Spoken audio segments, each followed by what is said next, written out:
magkapatid nga at hindi po nila kasundo ang kanilang hipag na si Rodeline. Ang tanong ko, Lot, ilang taon ka no nung dumating sa buhay ng kuya mo, si Rodeline? 6 years old po ako. 6. Noong mga panahon na yon, Opo. namatay na ang magulang Opo. ninyo. Ano ba ang Tapos- dahilan? Bakit sila namatay? Ano po, yung Napaka-bata naman nilang namatay. sa alak po eh. Tapos sa overpagod po, overpagod yun. Oo. Tapos, So alak, tapos Opo. kayo umiinom pa rin, Lorna. kasi ayun na po. Kumbaga po, yun po yung kasakasiyahan lang po ng mga kaibigan kung may mga party. Kasiyahan, pero parang madalas ang Hindi kasiyahan. po, hindi po. Kada Sabado at Linggo lang po kami nag-iinom. Pero hindi naman po araw-araw yun lang. Ikaw naman, apat ang Sabado, apat ang Linggo. Yun na po. Minsan malasing ka pa, 3 lang ang Sabado, 3 lang ang Linggo. So yung sinasabi mo, Lot, na hindi kayo binibigyan ng pera noon ng Kuya Jun mo, bakit si Kuya Jun ang inaasahan ninyo? Wala May na po panganay pa. Wala na po. May Wala po Marcelo pa, di Wala ba? po yung si Marcelo po eh. Bali, nasa galaan po, hindi po namin makita. So- kaya, bali, ang kuya namin nakatira sila, Rodeline at kuya ko So po parang nandoon. lumalabas, Lot, ang mga magulang nyo na lumalabas ay si Kuya Jun nyo at si Ate So, Rodeline. mga kalating buwan lang po kami sa kanya. Tapos lumayas na po ako, nangalayag po ako ng basura. Bakit kayo kailangan lumayas? Kasi po, magulo, lagi sila nag-away magkasawa po eh. Nag-aaway din sila Opo. palagi. Okay. Puno na po nga yung nila sa So notebook kailan eh. ka bumalik? Hindi na po ako bumalik hanggang sa nag-asawa po ako. Tapos yung asawa nga niya, nasaksak po ng asawa ko. Bakit kailangan umabot doon, Lot? Dahil po sa alak. Kasi po, mami, yung kuya ko po, pag nakakainom po yan, makulit po talaga yan kahit Kaya sa nga, gabi. so bakit hindi natin pigilan at Kaya tulungan nga po, na wag imbis na nang siya nga po uminom? ang pumigil sa asawa niya, anong ginagawa? Nilalayasan niya yung asawa niya, doon siya sa nanay niya, nagpapakasarap, yung mga anak niya nandun. Yung asawa niya laseng. Tapos paghating kami, gigisingin kami. Kami ang pagbubuntangan ng galit.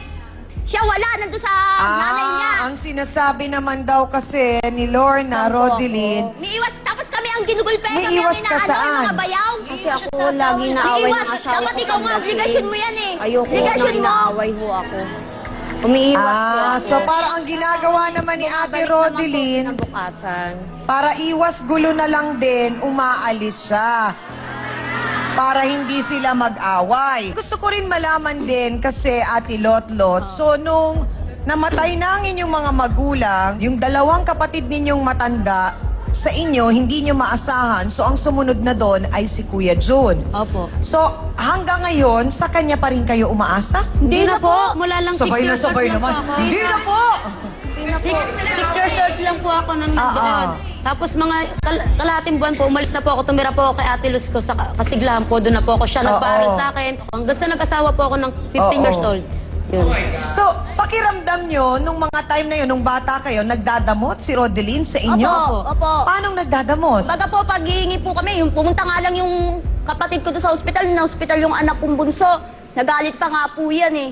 Paano Nagbigay lang ng nagalit? 200 na pera doon sa ospital para lang makapag-abot na pangkain eh. Pero may ano anak siya na eh. ba sila noon? Meron na po. Hindi. Pero kailangan din unawain ninyo na, syempre, kasi may pamilya na. Malakas naman po sila, Ang kumita, kuya. dalawa po sila, malakas. Pag may mga pera sila, makapag-down sila sa amin, ganun. Oo, pero kasi Lorna, wala na rin tayong pakialam kung malakas o mahina silang kumita. Kaya nga po Kanila eh. na yun. Opo. Kung Ang magkano pangit lang po man sa ang ugali itulong, niya. kung magkano man ang Hindi ako itulong naiingit nila. sa'yo. Sa'yo may ingit ako. Ano Okay, ka, sandali naiingit ako lang. sa'yo? Kasi ganito yun may ugali kasi tayo na pagkakapatid dapat 50,000 ang ibigay. Kung ang kaya lang itulong, 500, dapat magpasalamat na tayo doon. Kahit nga 100, papasalamat ako at least nakatulong sa akin eh. Hindi yung may sama pa ng loob, nakatulong nga, may sama pa ng loob, panunumbat, wag na lang. So tumutulong pa rin. Panunumbat naman kapalit. Hindi nga siya marunong maglinis ng bahay. Ang dumi-dumi ng bahay na nila. Parang daig pa ng basurahan doon. Nandun yung mga damit, Kababaeng nakasampay, mga mga Hindi sasira, ang makapaglinis. dumi-dumi. Kuya ko, nung umalis kami, yung pinalayas nyo kami, ang taba ng kuya ko. Ngayon dumating, pinabayaan mo ngayon, ang Pinalalaban payat-payat niya. Pinalalaban mo, bulag na. Ang tibay niya Ang ng kapal babae na na mukha yan. mo. Hanap buhay po ako. Naghahanap Madaling araw buhay. pa lang ho, nagtitinda na ako para may pambaon, pang almusal ang pamilya ko. Tapos uuwi po ako. Mamaya alas 12 na naman, magtitinda na naman po ako. Oo. Pag uwi ko po, pagtinda, papakainin ko po sila. Tapos po, pag mamaya-maya uli, alas 6 po, magtitinda po uli ako. Napakahirap, Dr. Camille, parang hindi yata talaga tama na sila ay tumira ng magkakasama dun sa bahay na yon. Wala po talaga. Pero bakit po kaya, Dr. Camille, na umpisang-umpisa pa lang, ayaw ni Lotlot, ayaw ni Lorna, lahat sila, 7 magkakapatid, ayaw kay Ate Rodeline. Parang ganun ba yun? Yung hindi mo pa kilala, mainit na yung dugo mo? Chang, yun yung tinatawag nating negative transference. Kasi karaniwan, ito ay nangyayari, lalo pat kung ikaw ay bagong salta sa isang lugar na ito, lalo siya'y gagawing bali ginawa siyang na asawa ng kanyang kapatid na hindi na-explain eh. Dahil una-una, alam nila na ang tutulong sa kanila yung kanilang kapatid na yung kuya. Tapos aagawin niyo sa amin yung tumutulong sa amin. Paano na kami? Ang liit pa namin, binibigyan, nadideprive na kami sa mga ganito. Tapos mag-aasawa siya, magkakaroon siya ng anak. Paano kami? Palaging ang nangyayari, yung mga natitirang mga mas nakakabata, imbis na isipin nila na eto makakatulong si Rodeline, they will think na hanggang sa mafocus na ang mindset nila, si Rodeline ang magiging susi para maging miserable ang mga buhay namin. Oo. Hindi yun ang namin sa kanya. Ano? Ibig sabihin, porkit nag-asawa yung kuya ko, matatanggalan kami ng yung suporta dahil nandiyan ka na. Hindi kami maasa sa inyo.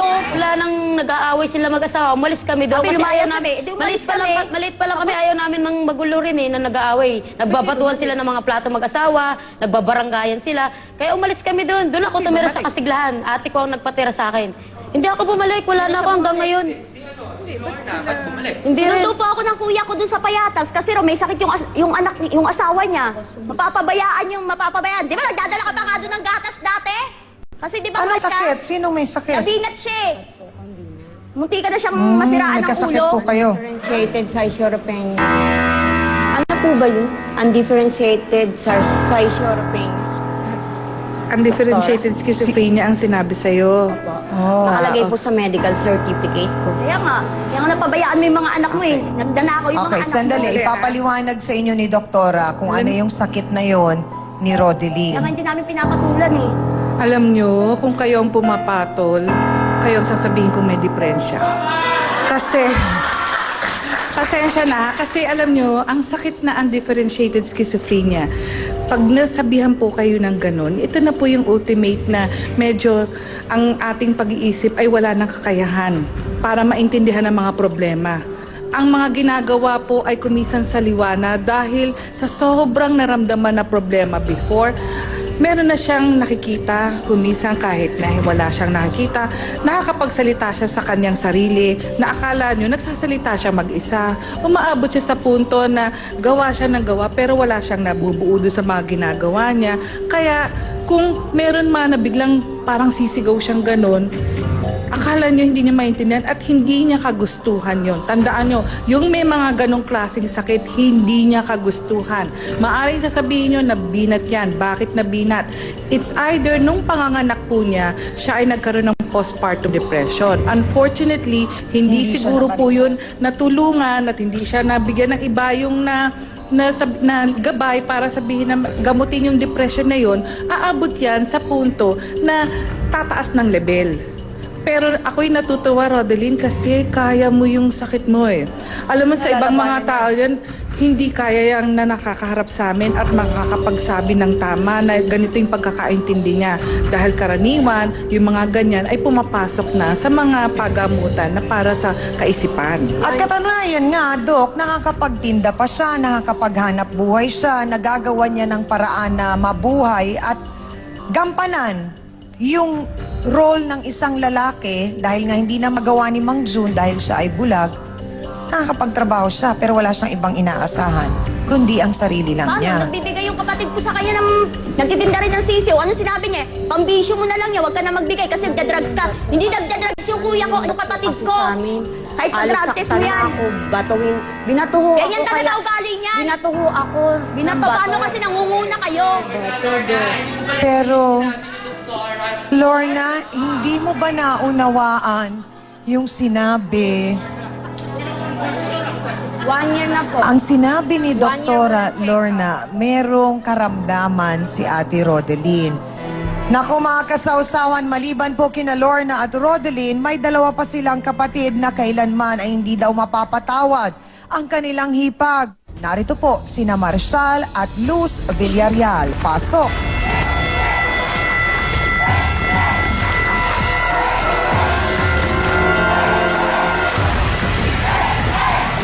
Marmar, Bayan, babanta ka sa akin. bakit galit Eh, kayo babanta kay po ako ng Rodeline? ano niya eh. Nung bayaw niya, sabi niya, pag dumayo daw ako sa lugar nila, papagulpi daw ako. Sino ang nagsabi noon? Gold siya. Ako na nga lang tumutulong sa kuya ko nagtitindang sisiw eh. Ako pa Binubugbog mo nga nakakaano yung sa kanya. asawa ko eh.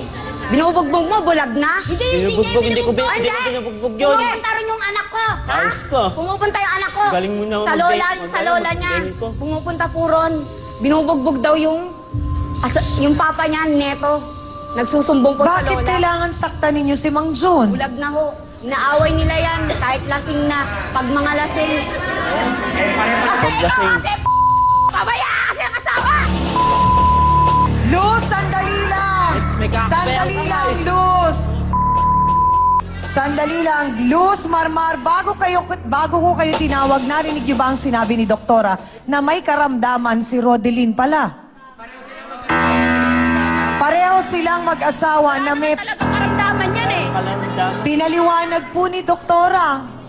Ba't yung nag-asawa siya? Wala. Dalaga pa lang naman siya. Wala naman siya diversya eh. Matino naman siya eh. Matino na yun eh. pagod po. Ay. Mamaya ipapaliwanag natin kay Ate Luz at kay Marmar ang mga sinabi ni Doktora. Pagkatutukan ninyo, dito lang yan sa Lagisang.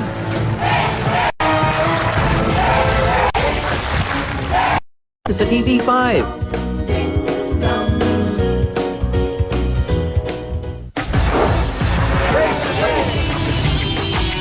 Apat na magkakapatid po ang galit na galit sa kanilang hipag. Pero ngayon po, oras na para ilabas ang kuya po na tumatayong haligi ng kanilang tahanan para po malaman na natin ang kabuuan ng kwentong ito at ng problema nila. Narito po si Kuya Rogelio Jun Villarreal. Pasok!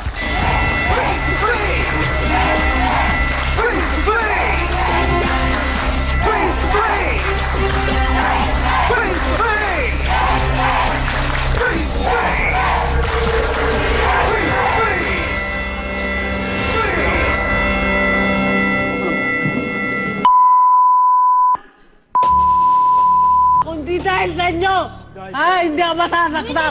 Kung hindi, pagtatanggol ko sa'yo. Dahil sa'yo! Mayabang ka, naglasing ka! Ay, sandali lang, hindi tayo magkakaunaw. Jun, iisa-isahin po natin ang problemang ito para tayo po ay magkaunawaan. Masyado po kayong nagsisisihan. Hindi natutuwa ang mga magulang ninyong nakikita, nagkakaganito kayo. buhay ko. Sabi mo, para hindi na ako maghirap. Mahal! Bakit, ma? Ha? Ha? Ano yung akin? Ang nakatira ka ron, Marmar! Sandali lang. Masyado ka rin! Sandali lang po. Sandali lang po. Hindi na kita din sa ospital! Lorna, sandali. Hindi makakatulong. Lorna, wala mo nang magsasalita sa inyo. Sandali lang po. Sabi ko sa'yo, Mang Jun, kailangan po kayong kumarma. dalawa!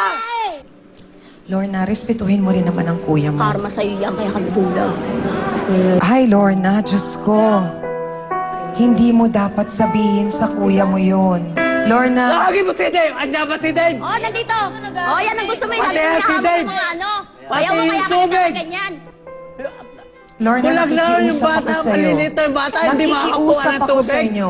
Ano pa ba ang salita na gusto ninyong manggaling sa akin para maunawaan ninyo pare-pareho kung gaano kayo kaswerte kumpara sa posisyon ng kuya nyo? Nakikita nyo yun. Alam nyo kung gaano kahirap ang mawala ng paningin?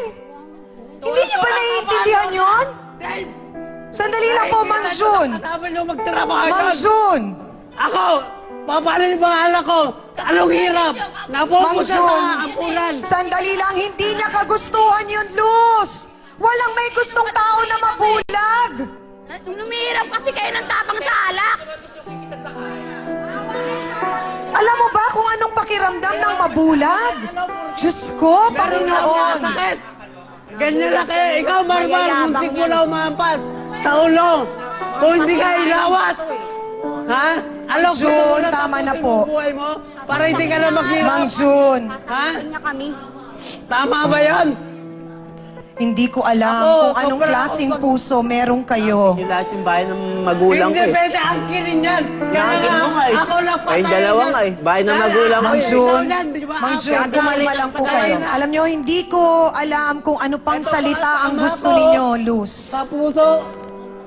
Pagagawa niya Tatad nila. ako eh. Binabayaan nila yan.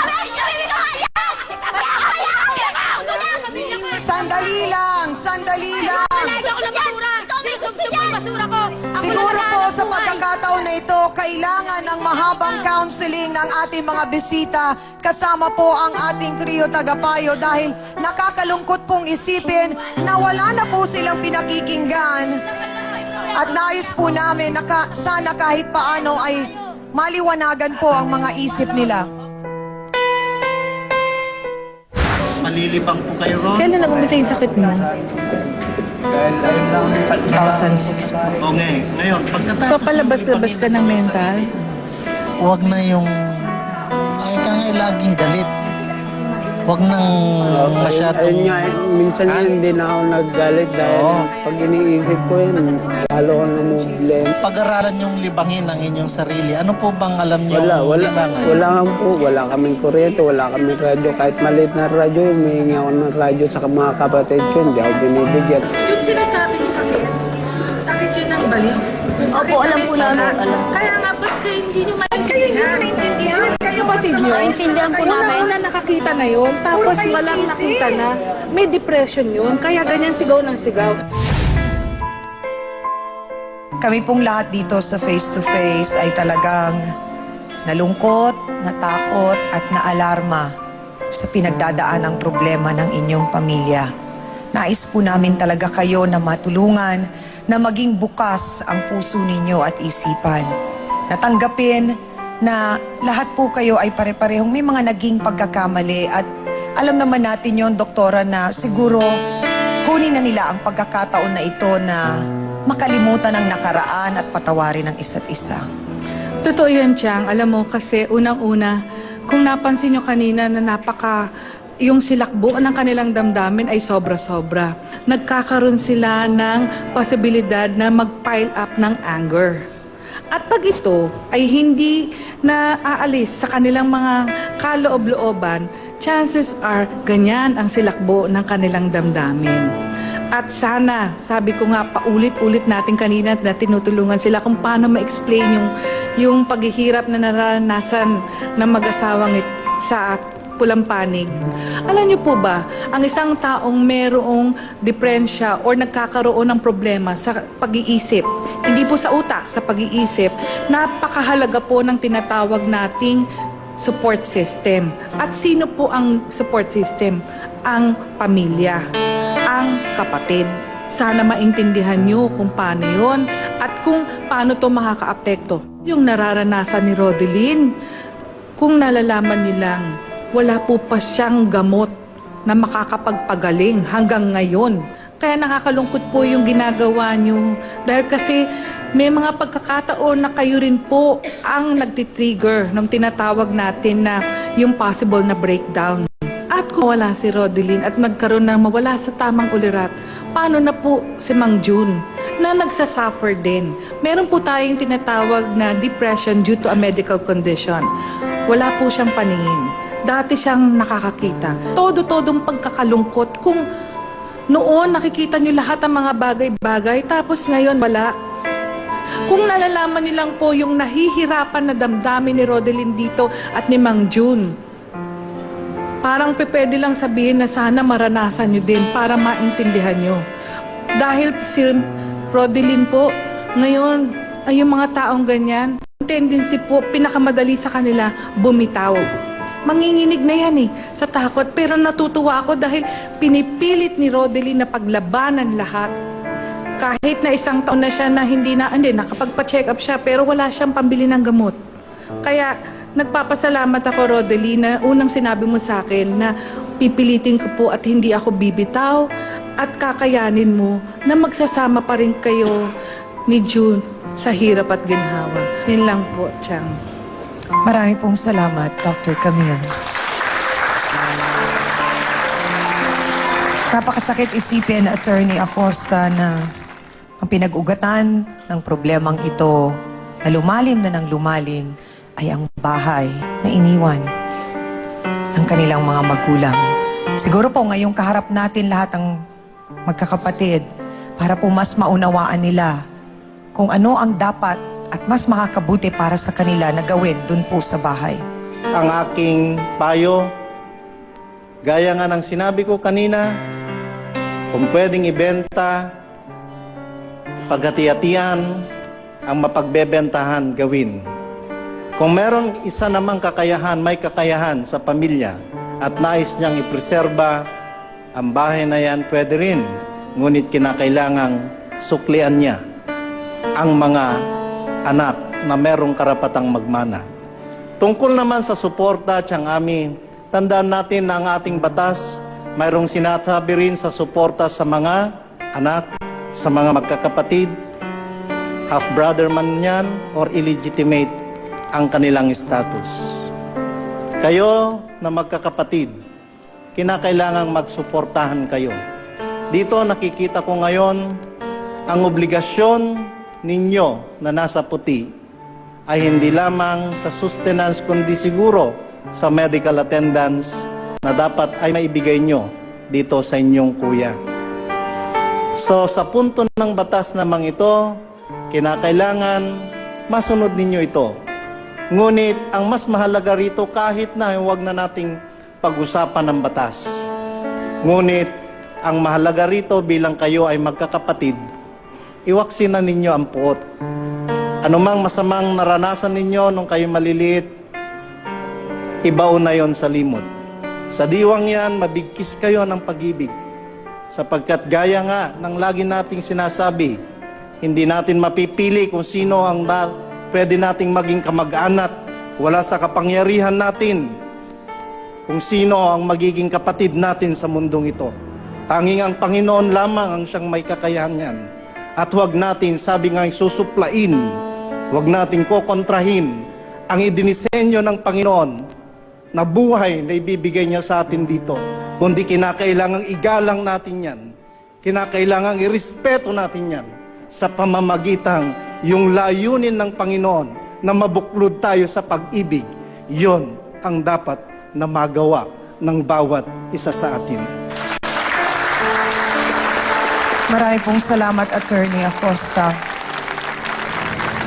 Sa gitna ng kaguluhan na ito, Father, napakahirap po talaga na ipaunawa sa ating mga bisita na ang kailangang maghari sa kanilang mga puso ay ang pag-ibig para sa isa't isa, hindi po ba? Tama. Dapat ang Diyos ang maghari sa buhay niyo. Siya ang pag-ibig, hindi ba? Karamihan po sa atin na nagpapabless ng bahay. Dahil nais natin ang pamumuhay ng nandyan ng pamilya niyan ay maging maayos upang mawala ang sigalot, ang galit, puot, kaya pinababasbasan natin sa pari ang ating mga bahay. Ang bahay ay hindi importante. Ang importante ang pamumuhay ng nakatira sa bahay na iyon. Kaya kapag tayo nagpapabless, itinataboy natin ang lahat ng mga problema, mga sama ng loob, mga galit, puot, mga hinanakit. At kung nananatili pa yan, ay dapat ilagay na sa likuran natin at kalimutan.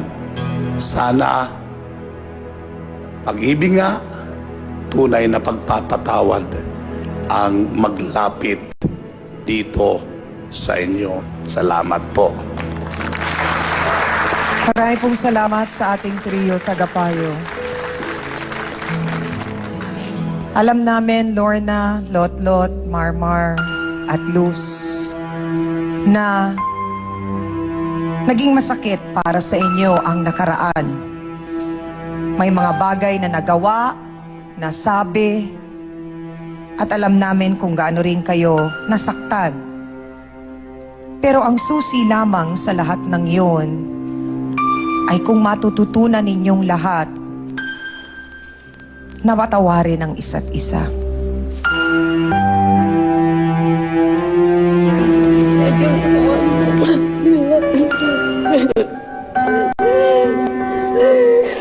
Medyo, kumarin po. Kumarin po ako.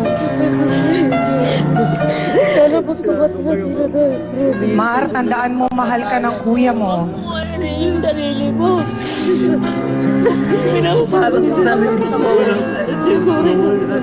Hindi ka naman sinasuporta ka pa rin naman namin eh. Kahit may asawa na ako. O tama na po, Ate Rodeline, wala nang sumbat. Alam po nila yon kung anong mga naging sakripisyo ninyo. At alam din po nila kung ano ang mga pinagdaanan po ninyo. At Mang June, narinig ko po kanina na meron po kayong hinihiling. At yung hinihiling po namin na yon ay ibibigay ko po sa inyo ngayon. Dahil ang sabi po ninyo, gusto nyo ng radyo para po may libangan kayo, makakapakinig po kayo sa balita. Ayan po. Salamat po. Walang anuman po. At sana po, hangad namin na maging mas maayos pa, mas masaya kayo, lalo na't napakalapit na ng Pasko. Maraming salamat po at sana po hangad namin na maging maginhawa po at maayos na ang inyong buhay at wala nang maging away pa at magsama-sama kayong masaya at maayos sa loob ng inyong tahanan. Maraming salamat. Maraming rin salamat sa programang ito po. Maraming salamat, Mang June, Ate Rodeline, Lorna, ganun din sa'yo, Lot, Ate Luz, at Marmar. Salamat. Amina na po tayo, mga kapatid. Isang makahulugang aral na naman po ang ating natutunan ngayong hapon. Hindi po maiwasan na ang bawat pamilya ay talagang tatawid po sa isang malubak na kalsada. Pero kahit gaano man kadilim ang landas ng ating pong tinatahak, hindi po dapat nagsisisihan ang bawat isa. Ito po ay hindi kagustuhan ni numan. Mahirap po talagang tanggapin, pero ang lahat ng ito ay may dahilan. Ihakbang po natin ang ating mga paa sa isang mas maliwanag na kinabukasan.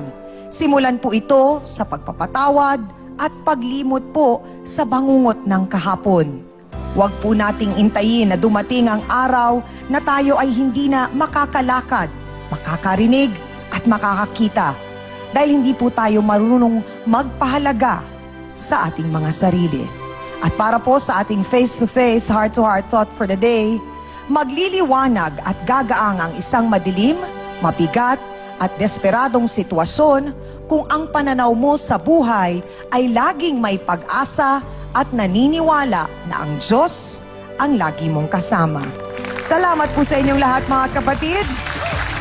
Maraming salamat din sa aking co-host na si Hans Mortel, sa Dance Squad, kina B1 at B2, sa ating pong pinakamamahal na trio, Tagapayo, ang ating pong mga sausawero at sausawera na naiyak na rin lahat dito sa Broadway Studio. Maraming salamat po.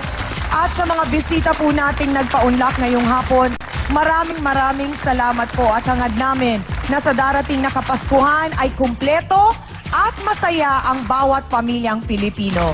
Mga kapatid, ako pa rin po ang inyong pambansang kapitan, ang inyong Sang Ami, na laging nagpapaalala ang problema pwede mong tawanan, pero hindi mo yan dapat talikuran. Kaya kung may problema ka, harapin mo, pag-usapan natin yan. Para po sa inyo to, mga kapatid.